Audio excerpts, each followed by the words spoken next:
அல்ஹம்துலில்லா வஸ்ஸலாத்து வஸ்ஸலாமு அலா ரசூலில்லா. அஸ்ஸலாமு அலைக்கும் வரஹ்மத்துல்லாஹி வரகாத்துஹு.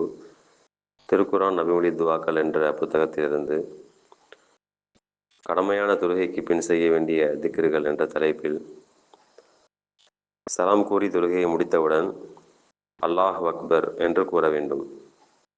இதனுடைய பொருள் அல்லாஹ் மிக பெரியவன்.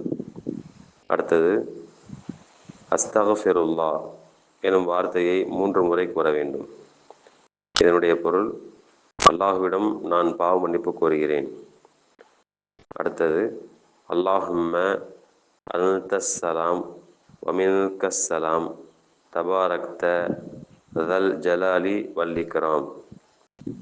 இதனுடைய பொருள் இறைவா, நீ சாந்தி அளிப்பவன், உன்னிடமிருந்தே சாந்தி ஏற்படுகிறது, வலிமையும் மேன்மையும் உடையவனே, நீ சுபிட்சமிக்கவன் எனும் இந்த பிரார்த்தனையை ஓத வேண்டும். இந்த செய்திகள் நூல் புகாரி, முஸ்லிம், இப்னு மாஜா, அஹமது, திர்மிதி போன்ற நூல்களில் பதிவு செய்யப்பட்டுள்ளது. அஸ்ஸலாமு அலைக்கும் வரஹ்மத்துல்லாஹி வபரகாத்துஹு.